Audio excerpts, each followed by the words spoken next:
Selamat datang kembali para pencinta sejarah di channel Taksa Kaseta. Di balik gemerlap dan keagungan kerajaan Majapahit tersimpan suatu cerita manusiawi yang mungkin jarang terdengar. Kita akan mengupas sisi tersembunyi dari kepemimpinan Hayam Wuruk, seorang raja yang tidak hanya berkuasa, tetapi juga sangat memperhatikan kesejahteraan rakyatnya. Diceritakan dalam catatan Kakawin Negara Kertagama, Hayam Wuruk tidak sekadar duduk di singgasana kerajaannya. Raja ini sering melakukan perjalanan turun ke bawah untuk melihat langsung kondisi wilayah bawahan kerajaan Majapahit. Sebelum Anda menyaksikan kisah Prabu Hayam Wuruk, jangan lupa like, share, komen, dan subscribe channel Taksa Kaseta supaya kami lebih semangat dalam membuat konten sejarah. Selamat menyaksikan.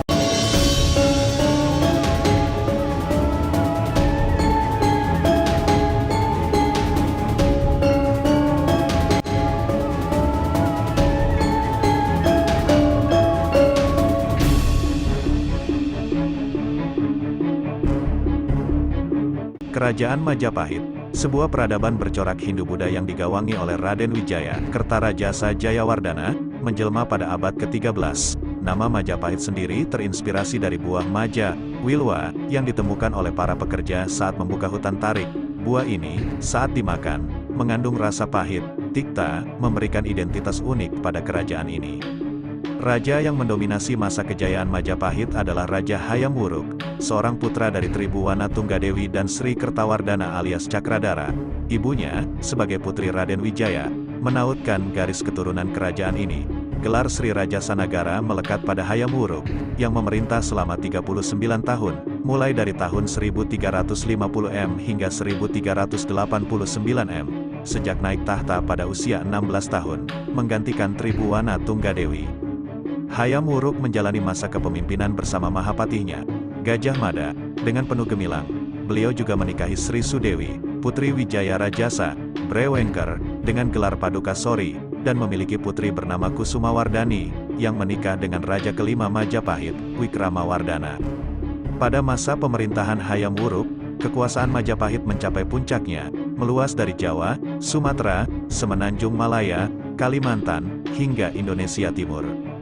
Keberhasilan ini tidak hanya sebatas kekuasaan, tetapi juga ditandai oleh hubungan baik dengan negara-negara tetangga. Sejarawan Agus Aris Munandar menjelaskan bahwa faktor-faktor seperti sistem pemerintahan efektif, stabilitas pemerintahan, kehidupan beragama yang baik, upacara kemegahan di istana, perkembangan seni, perdagangan Nusantara yang lancar, kebijakan politik terhadap Nusantara, dan pengakuan internasional turut mendukung kemajuan Majapahit.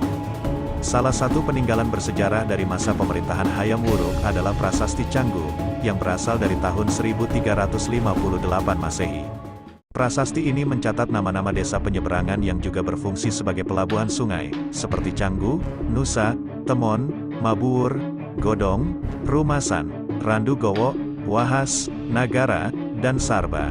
Selain itu, Candi Pari di desa Candi Pari, Porong, Sidoarjo, menjadi monumen cagar budaya yang terbuat dari susunan batu bata, menyerupai pura di Bali, menjadi saksi bisu kejayaan Majapahit. Di balik gemerlap kepemimpinan Hayam Wuruk di kerajaan Majapahit, rupanya tersembunyi sisi manusiawi yang sangat memperhatikan kesejahteraan rakyatnya. Menurut catatan Kakawin Negara Kertagama, Hayam Wuruk kerap melakukan lawatan turun ke bawah, atau yang dikenal sebagai turba, untuk langsung melihat kondisi wilayah bawahan kerajaan Majapahit.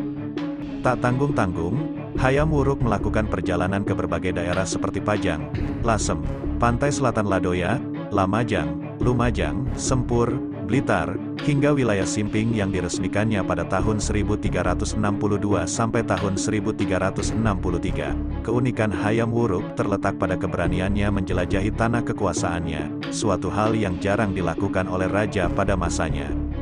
Selama perjalanan turba, Hayam Wuruk tak hanya menyaksikan kemajuan wilayahnya tetapi juga menunjukkan perhatiannya terhadap pendidikan. Beliau sering beristirahat di asrama-asrama Brahmana, melihat putra-putri Majapahit belajar, dan memberikan perhatian khusus terhadap pembangunan candi sebagai simbol kebesaran kerajaan Majapahit. Kepedulian terhadap pendidikan juga tercermin dari keberadaan perpustakaan Majapahit, terutama Sana Pustaka, yang mencerminkan minat kajian dan arah pembangunan kerajaan pada masa Hayam Wuruk. Perpustakaan ini menjadi saksi bisu perkembangan ilmu pengetahuan di bidang politik, filsafat, seni, dan agama. Pengembangan ilmu pengetahuan pada masa Hayam Wuruk tidak terlepas dari dukungan para guru, tenaga pengajar, dan ahli dalam berbagai bidang, seperti filsafat, agama, dialektika, dan sastra. Melalui perjalanan Turba ini, Hayam Wuruk berhasil menjalin hubungan baik dengan wilayah-wilayah bawahannya dan memahami kehidupan masyarakat Majapahit yang mayoritas adalah petani. Selain kepeduliannya terhadap pendidikan, Hayam Wuruk juga dikenal sebagai raja yang dekat dengan rakyatnya. Beliau tak segan untuk menari, melawak, bahkan bernyanyi jika diminta oleh pembesar. Suaranya yang merdu dan menyayat hati menjadi daya tarik tersendiri. Bahkan, dalam kegiatan menari topeng sambil melawak, Hayam Wuruk mengundang permaisurinya untuk mengiringi dan berduet dengannya. Keahlian mendalang juga menjadi salah satu bakat yang dimiliki oleh raja yang memahami seni dan budaya. Dalam kegiatan Turba, Hayam Wuruk juga memberikan perhatian besar pada kesejahteraan masyarakatnya. Pembangunan jalan, jembatan, rumah ibadah, dan sejumlah proyek infrastruktur lainnya menjadi bukti konkret kepeduliannya terhadap kesejahteraan rakyat. Prasasti dan tanggul-tanggul sungai peninggalan Majapahit juga dapat dilihat sebagai upaya untuk menunjang ekonomi petani, yang merupakan pilar utama masyarakat pada masa itu. Majapahit pada masa Hayam Wuruk bukan hanya menjadi kekuatan agraris, tetapi juga pusat perdagangan yang mampu menjalin hubungan internasional dengan kerajaan-kerajaan besar seperti Cina, Ayodhya, Siam, Champa, dan Kamboja. Selain itu, penerapan sistem pajak pada warganya, termasuk pajak usaha, tanah, profesi, orang asing, dan eksploitasi sumber daya alam, menunjukkan tata kelola ekonomi yang canggih pada masa itu.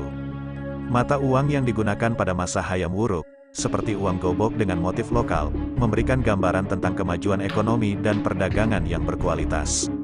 Sumber penghidupan masyarakat Majapahit bukan hanya dari pertanian, melainkan juga dari perdagangan antar pulau dan internasional.